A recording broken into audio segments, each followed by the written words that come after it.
a dream. What the f***? This is a musical? I thought there was singing and dancing, but in more of a 10 Things I Hate About You kind of way. Not a musical. Damn you, Chris! A song to sing to help me cope with anything. If you have a song that helps you cope with anything, that shit is either fictional nonsense that doesn't exist, or else it's bop. There are no other options. Between this, Les Mis, and Ted 2, I'm starting to think Amanda Seyfried has a must-sing during the film clause in her contract. James Bond isn't Thomas Crowning or even Remington Steele in this movie. Summer romance, and he'd gone long before she realized that she was expecting me. Yep, I guess there's no use in trying to track that asshole down, even though I'm bearing his child and also, better keep the child in the dark for her whole life, in the hopes that it'll lead to an adorable musical Love Actually meetup in the Mediterranean someday. Honey, honey, nearly kills me. Honey, honey. Man, the musical version of Jennifer's Body has a lot less lesbian kissing and blood. Honey, honey, don't conceal it. The fact that a smoke monster doesn't eat any of these girls while they sing Run Through the Woods. It's like these girls have never even heard of ticks. Meryl Streep, are you f***ing kidding me? Does someone have nude pictures of her or something? Why is the Queen Mother slumming in this discount Greece? No, they think that Mom sent the invites. Listen, no one knows the power of boners better than me. Okay, maybe Wilt Chamberlain. But the diary said they each had one night with Donna over 20 years ago. And all of them come all the way out here at a moment's notice, not even knowing the ultimate reason for the invite? I'm not saying it's impossible, but that's some strong boner power. Honey, honey, how you thrill me. The jump from talking about your birth father to singing about your honey is super confusing and conflicting. Also, I kind of liked this movie the first time I saw it, when it was called Muriel's Full Monty Greek Wedding Crashers. The perfect wedding, and I want my father to give me away. God, this movie's premise is so thin it could have been built on an incongruous band catalog. Also, seriously, what if one or all of these guys turn out to be assholes? Couldn't Sophie enact her plan well ahead of the actual f***ing wedding just to make sure there weren't any issues? I will know my father as soon as I see him. No, you will not. Donna's absolutely going to kill you when she finds out. By the time she finds out, it'll be too late. Whoa, Sophie, don't get your Drake content mixed up into this ABBA party. This movie is basically couples retreat for seniors.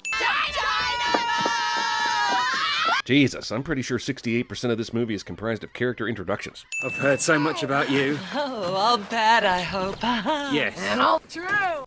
Movie with an A-list cast is somehow written by the backup lighting crew from Days of Our Lives. Why did I wear stilettos? Why did you wear stilettos? To Greece. For any reason. Man, anytime this movie gets above 300 feet, it turns into green screen central. I'm designing a website. We just want this to be the ultimate romantic destination. This was once supposed to be the site of Aphrodite's fountain. Hang on there, Exposition McGee. You saved something for the website. I work all night, I work all day to pay the bills I have to pay. Holy f***. I momentarily forgot this was a musical, and having Meryl Streep sing basically the same note over and over and over is not a great way to remind me. If I got me a wealthy man. Damn, this character turn should be sued for whiplash. Donna was just saying she didn't want to be married, and she's let the candidates that fathered her daughter just f*** off 20 years ago. So what's this sudden fascination with landing a shark? Geez, they must have spent at least 49% of the total budget on boats alone. We're here for the wedding. I'm Bill Anderson. Oh man, Bill's introduction comes with its own zoom and enhance cliche. How are the other guys gonna compete with that? I'm not gonna lie, these three are starting to make a solid case for drinking at 11 a.m. You need a loan. Are you being taken care of? What do you mean? Are you getting any? This conversation just literally went from do you need a loan to are you getting any in 7 seconds. Up you go. It's amazing all three of these guys even came to the wedding, but the fact that none of them right here and now says, yep, I'm out of here, is mathematically impossible. I sent the invites. My mom doesn't know anything. And I assumed all of you had the financial means to travel halfway around the world to a remote location that has to be very difficult to find. Surprise! Aren't I just adorable, though? Promise me that you will not tell anybody that I invited you. Okay? Promise? What is her plan here? Is there any other explanation for them to all be here that her mother will believe? Are you planning to go with sheer ironic coincidence? One more look and I forget everything. The f*** is the Iron Lady doing? She just spied on the three dudes she's been longing for, all in the same location on her property. And she's playing a game of f***ing Peeping Tom? Mamma mia. Scene credits. Also, I recognize that millions of retirees enjoyed this movie, but those people are all stupid. Since the day we parted. She's definitely singing loudly enough that the three men in the attic should have heard her. And that's assuming they didn't hear her footsteps on the roof, which they also definitely should hear, but whatever. There's a fire within my soul. Let's put Meryl Streep in this musical. It'll really give it some gravitas. Okay, but can she sing? She's emotive in song. Can she sing? She's as passionate singing as she is acting. Can she sing, dog? She can stay on pitch. Ah, sudden chorus of townsfolk. I'd remove 1,000 sins if they had a spontaneous foursome right here and now. You want me to pitch you, Donna? Mario Batali. Down, big fella. I'm old enough to be your mother. Wait, the hotel's apparently hemorrhaging money and nothing works, but they're able to afford a full-time bartender and an extremely well-stocked bar? I know European priorities are different, but still. Chickadee-tie, you and I love. Man, I could have sworn I actually liked some of Abba's music before watching this movie. She got drunk at 11 a.m., then saw 3 prominent ex-boyfriends, so naturally her friends try to fix all that by getting her drunk again. It's her dad. Who's dad? Sophie's dad. Damn, Donna can't even talk about her own daughter without having to play the pronoun game. Also, I guess since Donna still doesn't know who the father is, it'll ultimately be Sophie's choice. But why continue the f***ing ruse? Donna knows that the guys are here. The guys know that Sophie invited them. And now Sophie knows that Donna knows the guys are all here. Also, the wedding's f***ing tomorrow. You don't want to tie this loophole up with a little bit of time to spare. The only thing that matters is that Sophie never finds out. Sigh. Sophie, of course, already knows. So this entire movie is existing just because people who would naturally talk and share stories decide not to do that. I have brought this all on myself because I was a stupid, reckless little slut. Actually, that's kind of true, but still, we don't tolerate slut-shaming around here, so... All 3 of her best previous lovers are in town and down to She's acting like the world hates her ass and needs extra convincing to even venture out to her own daughter's bachelorette party. Come on, I thought we all agreed. No more Meryl's jumping on the bed. Well, she's fired. You can dance, you can jive. I guess they had time to plan this highly choreographed dance on the trip down to the docks. Also, shouldn't Sophie be invited to the Dancing Queen montage? Or we've forgotten about the film's protagonist until it's convenient to the script. Ricky and the Flash 1.0. We made our way along the river and we sat down in the grass. Colin Firth's singing voice is like Kermit the Frog doing a James Taylor impression. It was the age of no regret. Yeah, back in those days, you could travel Europe, write some songs, knock up a few women, and not have to support them for decades. Good times. No one will be seated during the young girl in a bathing suit spends a sexy summer Greek day with 3 shirtless old perverts portion of the movie. I wasn't jealous before we met. Goddamn, this movie literally can't even go 2 minutes without breaking into song. Wasting your emotion. I'm not wasting them. I'm pouring them into this sin writing and sin narrating, which will generate views for us. So I'm actually making excellent proactive use of the emotions you're causing me, movie. Should never fall so easily.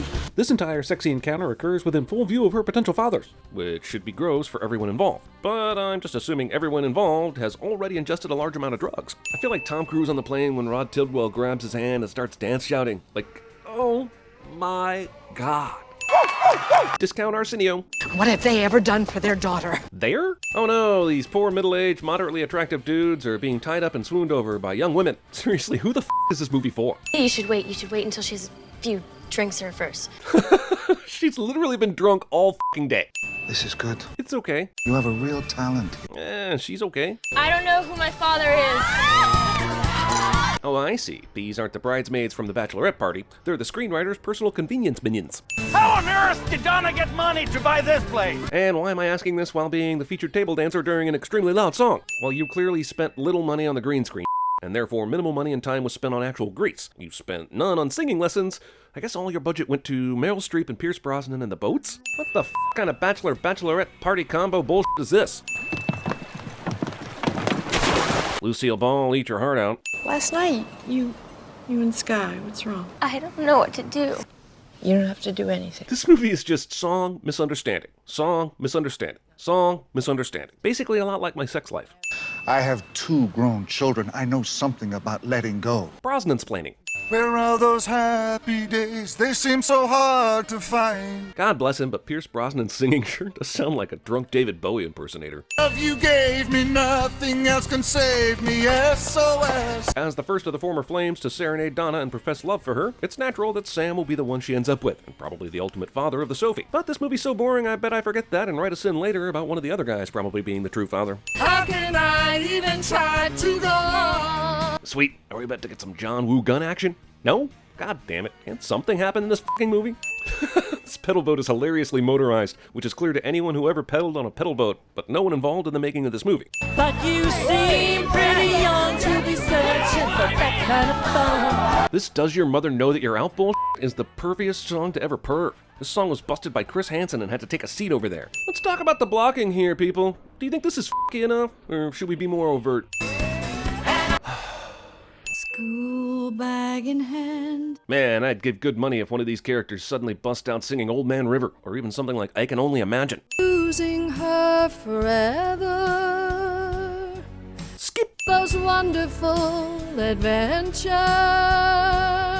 In a strange move, the Academy reflexively showed up on set during this scene to give Meryl her annual Oscar. Do you think I'm letting you down? Well, that depends. Are you talking to the audience or to your mom? When I got pregnant, my mother told me not to bother coming back.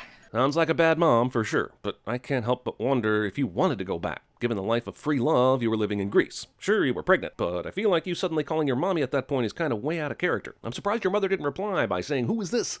Sometimes I wish that I could freeze the picture.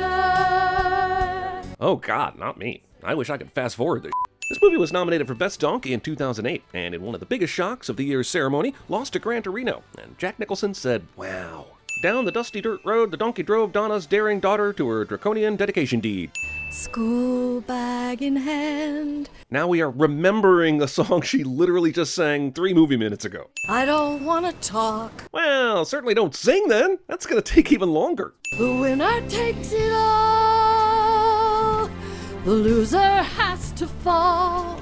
By the way, you know the wedding procession's like halfway up that mountain, right? How long are you expecting this song to take? Donna's so angry singing this song at Sam that it's obvious he's the one she really loves and probably the girl's father. Though this movie is so boring, I'm probably gonna forget saying that, and later we'll write us in about how one of the other dudes is clearly the real father. The winner takes it all.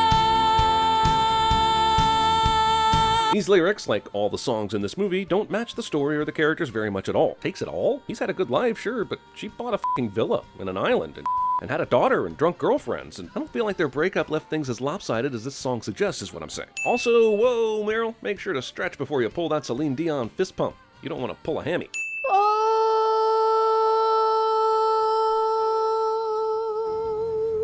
Damn, Donna fucking sprinted all that way up the steep slope and is still able to belt out this lyric? Who's her trainer? And what kind of steroids did they jack her up with? A trumpet, a baritone, and an alto sax? This is the worst wedding band ever.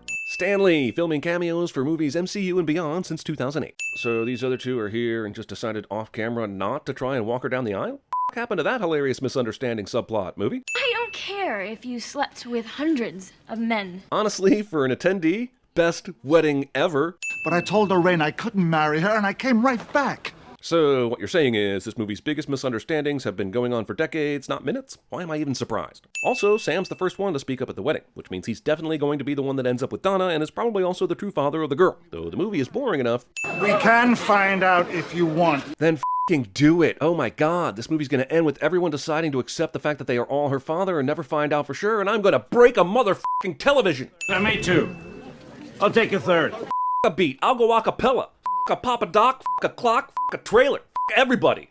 Y'all, if you doubt me, I'm a piece of YouTube critic trash. I say it proudly. And f*** this movie. I don't want to sin. I'm outed. Here, tell these people something they don't know about me. I mean, last time we saw Sky, her groom, he was kind of pissed about her having made this wedding all about finding out who her dad was instead of her love for him. Then a few scenes, and now we're here. And he should be pissed right now is what I'm saying. But this movie somehow manages to forget even more of itself than I did.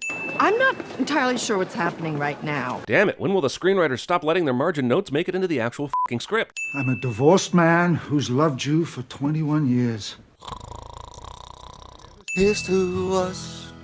One more toast. Hi, I'm maybe your dad and definitely f***ed your mom and complimented your art. And I know it's your wedding day and your wedding reception, and 3 men just interrupted your wedding ceremony to argue about who was your father and who loved your mom and who was gay. But might I trouble you by asking the favor of letting me take the spotlight at this moment to sing to your mom a song that has nothing to do with you or your husband or your marriage? Thanks. The chance saw me! Oh yeah, even though what passes for a plot is over and done with, there are still a couple of ABBA hits that haven't been played. Also, this bodes terrifically for the sequel. Oh no, Sophie's leaving. I guess.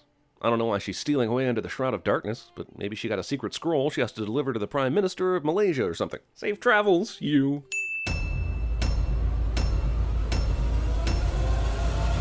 We made our way along the river. They seem so hard to find. You probably don't recognize me, do you? Phil? Hey, Phil? And we kissed on the beach and ... What? ... That's what they did in the olden days. Hey, what are some other time periods, Rachel? Well, there's yesteryear. Tommy, how's the peeping? See the light as it shines on the sea.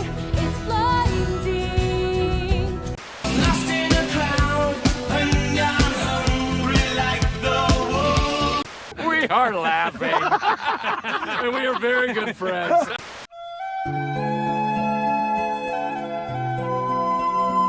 Spectacles, testicles, wallet, and watch. I'm on a boat!